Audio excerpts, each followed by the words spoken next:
സംസ്ഥാന സമ്മേളനം പടിവാതിൽക്കൽ എത്തി നിൽക്കുമ്പോഴും പി കൃഷ്ണപിള്ള സ്മാരകത്തോട് CPIM-ന്റെ അവഗണന. പാർട്ടിയുടെ സംരക്ഷിത സ്മാരകങ്ങളിലൊന്നായ ആലപ്പുഴ കണ്ണാർക്കാട്ടെ ചെല്ലിക്കണ്ടം വീട്ടിൽ സംസ്ഥാന സമ്മേളനത്തിന്റെ ഭാഗമായി ഒരു പതാക ഉയർത്താൻ പോലും CPIM തയ്യാറായിട്ടില്ല. CPIM സംസ്ഥാന സമ്മേളനത്തിന്റെ ഭാഗമായുള്ള പ്രതിനിധി സമ്മേളനം നടക്കുന്ന വേദിയുടെ പേര് പി കൃഷ്ണപിള്ള നഗർ. ആലപ്പുഴയിൽ സമ്മേളനം നടക്കുമ്പോൾ ഏറ്റവും അനുയോജ്യമായ പേരും അതുതന്നെ. സഖാക്കളെ മുന്നോട്ടെന്ന് എഴുതി വെച്ച് മരണത്തിന് മുന്നിൽ കൃഷ്ണപിള്ള കീഴടങ്ങുന്നത് ആലപ്പുഴയിൽ വെച്ചാണ്. സഖാവ് വിഷം തീണ്ടി മരിച്ച കണ്ണാർക്കാട്ടെ ചെല്ലിക്കണ്ടം വീട് 2004-ൽ CPIM ഏറ്റെടുത്ത് സ്മാരകമാക്കി. നാടും നഗരവും സംസ്ഥാന സമ്മേളനത്തെ എതിരേൽക്കാൻ അണിഞ്ഞൊരുങ്ങി നിൽക്കുമ്പോൾ കൃഷ്ണപിള്ള സ്മാരകത്തിന്റെ അവസ്ഥയാണിത്.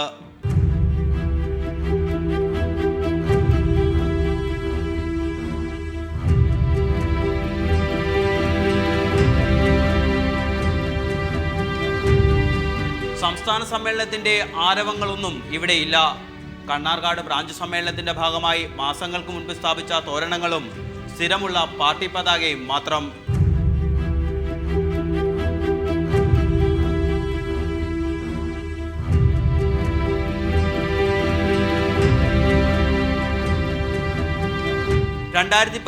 ഒക്ടോബർ 31 തകർക്കപ്പെട്ട സ്മാരകം മാസങ്ങൾക്കുള്ളിൽ തന്നെ CPIM പുനർനിർമ്മിച്ചു.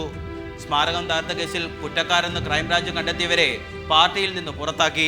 പക്ഷേ ബ്രാഞ്ച് തലം മുതൽ ജില്ലാ സമ്മേളനങ്ങൾ വരെ കൃഷ്ണപിള്ള സ്മാരക ആക്രമണവും വിഷയത്തിൽ പാർട്ടിയുടെയും VS-ന്റെയും വ്യത്യസ്ത നിലപാടുകളും ചൂടേറിയ ചർച്ചയായി.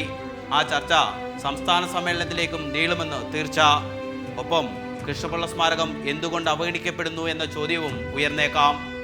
വിപ്ലവ തിരുവാതിര, അമ്പലപ്പുഴ പാൽപ്പായസം, ആഘോഷത്തിൻ്റെ കഥകൾ കൊട്ടിഘോഷിക്കപ്പെടുകയാണ് ആലപ്പുഴയിൽ. എന്നാൽ സ്ഥാപക നേതാവ് മരിച്ചു വീണ മണ്ണിനെ CPM മറന്നുപോയിരിക്കുന്നു. ക്യാമറമാൻ പ്രശാന്ത് മംഗലശ്ശേരിക്കൊപ്പം രഘുനാഥ് നാരായണൻ, റിപ്പോർട്ടർ, ആലപ്പുഴ.